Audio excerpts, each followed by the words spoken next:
अजीत पवार महाराष्ट्र के उप मुख्यमंत्री, अजीत पवार ये चाहते हैं, वो चाहते हैं कि बीजेपी उनसे किनारा कर ले, वो चाहते हैं कि उनको महायुति गठबंधन से अलग कर दिया जाए। लेकिन बीजेपी की आखिर ऐसी कौन सी मजबूरी है कि बीजेपी अजीत पवार से खुद को अलग नहीं कर पा रही। अजीत पवार यहां तक बोल रहे हैं कि मैं एकनाथ शिंदे और देवेंद्र फडणवीस दोनों से सीनियर हूं, फिर भी बीजेपी की तरफ से कोई प्रतिक्रिया नहीं आती। अजीत पवार कहते हैं कि राजनीति को घर में नहीं आने देना चाहिए था, बहन के खिलाफ अपनी पत्नी को चुनाव लड़ाकर गलती हो गई, फिर भी बीजेपी की तरफ से कोई प्रतिक्रिया नहीं आती। संघ बार बार लिख लिख के बता चुका है, बड़े बड़े आर्टिकल लिखे जा चुके हैं अलग अलग मैगजीनों में कि अजीत पवार को लेकर गलती कर दी, लेकिन बीजेपी कुछ नहीं कहती। अब बीजेपी को यह पता है कि अजीत पवार की राहें अलग हुई और बीजेपी ने अजीत पवार पर जांच का शिकंजा कसा, कोई कार्रवाई की, तो उसका मैसेज बहुत खराब होगा और उसका नुकसान इतना बड़ा होगा जो बीजेपी उठाना नहीं चाहती। इसलिए बीजेपी की स्थिति कुछ ऐसी है दोस्तों कि एक तरफ कुआं है और दूसरी तरफ खाई है। अजीत पवार भी इस बात को समझ रहे हैं कि अगर अब वो बीजेपी के साथ रहे तो महाराष्ट्र में उनकी राजनीति खतरे में पड़ जाएगी। अगर अपने अस्तित्व को बचाना है, अपनी राजनीति को बचाना है, तो कुछ नया करना पड़ेगा। इधर शरद पवार की पार्टी के एक दावे ने महाराष्ट्र की सियासत में नई हलचल पैदा कर दी है। शरद पवार की पार्टी के नेता जयंत पाटिल का यह दावा है कि अगर अजीत पवार उधर न जाते, यानी बीजेपी के साथ न जाते, तो वो महाराष्ट्र के अगले मुख्यमंत्री होते। अब यह दावा सुनने के बाद से अजीत पवार का सर भन्ना गया है। उनको समझ नहीं आ रहा कि वो इस तरफ रहें या उस तरफ रहें, वो तय नहीं कर पा रहे। लेकिन अजीत पवार बीजेपी को छोड़कर जाना नहीं चाहते, क्योंकि अजीत पवार ये चाहते हैं बीजेपी उनको बाहर करे, ताकि उसका जो सिंपैथी वोट होगा, जो संवेदनाओं वाला वोट बैंक होगा, वो अजीत पवार के साथ आकर खड़ा हो जाएगा। अब बीजेपी के साथ अजीत पवार के बने रहने में मुश्किल क्या है? मुश्किल ये है, शिंदे कह रहे हैं, एकनाथ शिंदे, कि हम 100 सीटों पर चुनाव लड़ेंगे। 100 सीटों पर। बीजेपी कह रही है हम 150 सीटों पर चुनाव लड़ेंगे। अब आप जोड़िए, 150 और 100 होते हैं दोस्तों 250।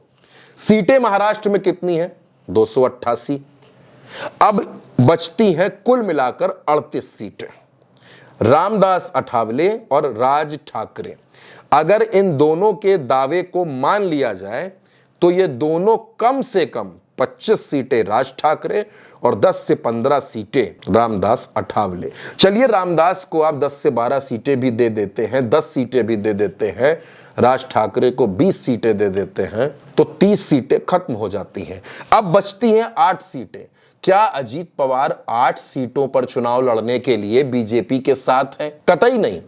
अजीत पवार तो कह चुके हैं 85 से 90 सीटों पर, 85 to 90 सीट्स हमारी तैयारी है। हम इतनी सीटों पर चुनाव लड़ेंगे, हमें ये सीटें चुनाव लड़ने के लिए चाहिए। अब क्या बीजेपी महाराष्ट्र में नई सीटें बनाना शुरू करेगी?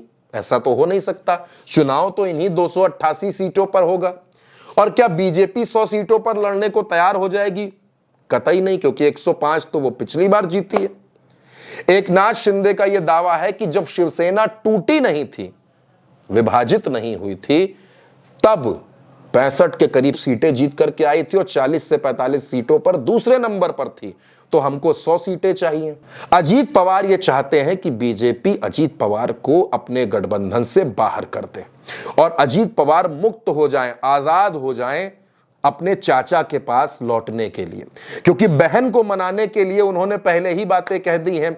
इसके पहले चाचा को खुश करने के लिए वो बोल चुके हैं कि शरद पवार से राजनीति में बहुत कुछ सीखने की जरूरत है, वो महाराष्ट्र की राजनीति के बड़े चेहरे हैं। यानी चाचा को मनाया और अब रक्षाबंधन से पहले बहन को मनाने की कोशिश हो रही है। कह रहे हैं कि पत्नी को गलत चुनाव लड़वा दिया, पत्नी को चुनाव ना लड़ाते, परिवार में राजनीति ना लाते तो ज्यादा अच्छा था। सुप्रिया सुले का कहना है कि अभी उनको और गलतियों का एहसास होगा।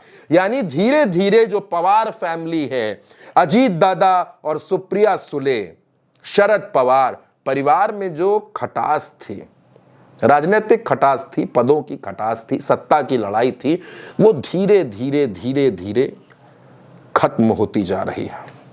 और बीजेपी को यही टेंशन है, बीजेपी को यही टेंशन है कि परिवार का झगड़ा अगर खत्म हो गया तो चुनाव में भारतीय जनता पार्टी की हालत खराब हो जाएगी। दोस्तों, आप सोच कर देखिए, अगर एकनाथ शिंदे उद्धव ठाकरे के पास वापस चले जाएं और ये कह दें कि हम साथ साथ रहकर चुनाव लड़ेंगे, तो क्या बीजेपी को इससे खुशी मिलेगी? कतई नहीं मिलेगी। महाराष्ट्र में दो अलग अलग राजनीतिक दलों में इस तरह की फाड़ का होना और उसके लिए जिम्मेदार भारतीय जनता पार्टी, वो कभी नहीं चाहेगी कि महाराष्ट्र में ये दल मजबूत हो। लेकिन अजीत पवार अड़ गए हैं। और दोस्तों, कोई बड़ी बात नहीं, अगले 48 घंटों में आने वाले वक्त में महाराष्ट्र में कुछ ऐसी उठापटक हो जाए, कुछ ऐसा फेरबदल हो जाए जो भारतीय जनता पार्टी की नींदें उड़ा देगा। अब क्या कुछ होगा महाराष्ट्र में, उस पर हमारी नजर बनी रहेगी। आप भी अपनी नजर बनाकर रखिए और इस खबर पर आपकी जो भी राय है, जो भी सुझाव है, और महाराष्ट्र की राजनीति पर खास तौर पर जहां चुनाव होना है उसके बारे में आपके जो भी समीकरण हो, जो भी सवाल हो, हमें कमेंट बॉक्स में जरूर भेजिएगा। हम उन सवालों के जवाब तलाशने की कोशिश करेंगे। नमस्कार।